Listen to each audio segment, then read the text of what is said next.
کہ حضور یہ جو نماز تراویح کی رکعتوں کے بارے میں جو معاملہ ہے، کیونکہ روزانہ کی بنیاد پہ لائیو ٹیلی فون کالز کو بھی آپ فیس کر رہے ہیں، اور اس میں بھی آپ سے خواتین اور مرد یہ سوال کر رہے ہیں ایون آپ سے کہ 8 پڑھنی ہے، 12 پڑھنی ہے، 20 پڑھنی ہے، کیسے پڑھنی ہے؟ تو یہ جو رکعتیں ہیں نماز تراویح کی، احادیث مبارکہ میں ان کی ڈیٹیلز کیا ملتی ہیں؟ کچھ مجھے احادیث مبارکہ سے سمجھائیے. بسم اللہ. بسم اللہ الرحمن الرحیم صلی اللہ علیہ وآلہ وصحبہ وبارک وسلم. دیکھیں سلمان بھائی، جہاں تک تراویح کی بات ہے نا، یہ ترویحہ کی جمع ہے. ٹھیک ہے. 4 رکعت کے بعد بیٹھنے کو ترویحہ کہتے ہیں. اور عربی میں جمع کا جو اطلاق ہوتا ہے وہ 2 پر نہیں ہوتا، 2 سے زائد پر ہوتا ہے. ٹھیک ہے نا. تو تراویح اس کی جمع ہے. تو ایک ترویحہ ہوا 4 رکعت کا، دوسرا ترویحہ ہوا 8 رکعت کا، تیسرا تو 2 سے زائد ہوں گے تو تیسرا 12، پھر 16، پھر 20. تو اس کا مطلب یہ ہے کہ تراویح 8 رکعت سے زیادہ ہے. ٹھیک ہے نا. اچھا، دوسری بات اب یہاں پر ہم یہ عرض کریں گے کہ حضور نبی کریم علیہ السلام کی دور مبارکہ میں کتنی پڑھی جاتی تھی. تو میں بڑے واضح انداز میں، یہاں پر مفتی صاحب بھی موجود ہیں، قبلہ پروفیسر صاحب بھی موجود ہیں، اور ظاہر ہے کہ یہاں اس پلیٹ فارم سے بات ہو رہی ہے. تو حضور نبی کریم صلی اللہ تعالیٰ علیہ وسلم نے تراویح پڑھی. تو یہ نا قیام اللیل جسے کہتے ہیں، باب قیام فی شہر رمضان، کہ رمضان کے مہینے میں جو قیام ہے اس سے تراویح کا نام دیا جاتا ہے. تو حضور نبی کریم صلی اللہ علیہ وسلم نے اس کو ادا فرمایا. حضرت ابو ذر سے روایت ہے، مشکاۃ شریف کی حدیث ہے، کہتے ہیں کہ سمنا مع رسول اللہ صلی اللہ تعالیٰ علیہ وسلم، کہ ہم نے آقا علیہ السلام کے ساتھ روزہ رکھا، یعنی ماہ رمضان میں روزہ رکھا. تو فرمایا کہ جب 7 راتیں باقی رہ گئیں، یعنی 23ویں شب آئی نا، تو 7 راتیں باقی رہ گئیں، تو حضور نبی کریم علیہ السلام نے ہمیں قیام اللیل فرمایا، اور رات کے ایک حصے تک قیام اللیل ہوتا رہا. پھر فرمایا کہ جب 5 راتیں رہ گئیں تو پھر فرمایا، یعنی 6 راتیں رہ گئی تو چھوڑ دیا، 5 راتیں رہ گئی تو پھر فرمایا.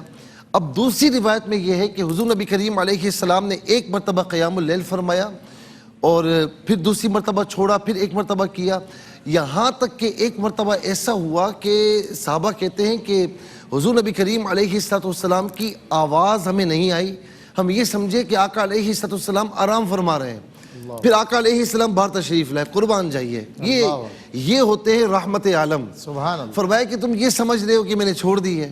تو فرمایا کہ میں نے اس لیے چھوڑی تاکہ تم پر فرض نہ ہو جائے. اللہ اکبر. تم پر یہ قیام اللیل فرض نہ ہو جائے، سنت کے درجے میں رہے، تم حرج میں نہ پڑ جاؤ، تو اسی لیے میں نے کبھی چھوڑی ہے کبھی پڑھی ہے. اچھا، حتمی طور پر 20 رکعت حضور نبی کریم علیہ السلام کے دور مبارکہ میں حتمی طور پر نہیں ملتا، تعداد صحیح طور پر نہیں ملتی. کہیں پر جو ہے وہ 8 کی تعداد ہے، کہیں پر 12 کی تعداد ہے، کہیں پر 11 کی تعداد ہے، مختلف تعداد ملتی ہے. اب آ جائیے ابو بکر صدیق رضی اللہ تعالی عنہ کے دور مبارکہ میں، تو اس وقت بھی تراویح ادا کی جاتی تھی. اچھا، اس کے ساتھ ساتھ جو ہے حضرت عمر فاروق رضی اللہ تعالیٰ عنہ کے دور میں بھی تراویح ادا کی جاتی تھی. پھر عثمان اور مولا علی المرتضی رضی اللہ عنہما کے دور میں بھی تراویح ادا کی جاتی تھی. اچھا، اب یہاں پر صحابہ اکرام کے دور میں جو ہمیں ملتا ہے وہ مختلف رکعتیں ملتی ہیں، لیکن جمہور کے نزدیک 20 رکعت ملتی ہے. صحیح کہ جو ہے وہ 20 رکعت صحابہ کے دور میں پڑھی جاتی تھی.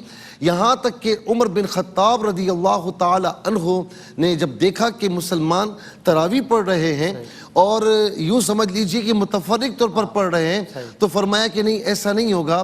ابی بن کعب رضی اللہ تعالیٰ عنہ جو حافظ قرآن تھے، فرمایا تم امامت کرو گے، باقی یہ سارے تمہارے پیچھے پڑھیں گے. اور دوسرے دن جب آئے دیکھا کہ ابی بن کعب امامت فرما رہے ہیں اور پیچھے سارے صحابہ تراویح پڑھ رہے ہیں، تو فرمایا کہ نعمت البدعۃ ھذہ، یہ ہے تو نیا کام ہے لیکن کتنا پیارا کام ہے. تو اس کا مطلب ہے کہ ہر بدعت بری نہیں ہوتی، کچھ بدعتیں اچھی ہوتی ہیں، جو شریعت سے ٹکراتی ہیں وہ بری ہوتی ہیں. اور میں آخر میں یہ کہوں گا کہ 20 رکعت نماز تراویح میں ایک سب سے بڑا یوں سمجھ لیجئے کہ بینیفٹ یہ ہے کہ دن بھر کی جو 5 نمازیں ہیں نا، ان کی تعداد بھی 20 بنتی ہے. کیا بات ہے، سبحان اللہ، کیا اچھی بات، واہ واہ. ٹھیک. مفتی آصر نوید نیازی صاحب تشریف فرما ہے. حضور قبلہ صلاۃ جی جی جی جی کہ تراویح سنت موقدہ قرار ہے باجماع صحابہ. ٹھیک ہے. ٹھیک ہے نا. اور اس کی جو جماعت ہے وہ سنت موقدہ علی الکفایہ ہے. واہ بالکل.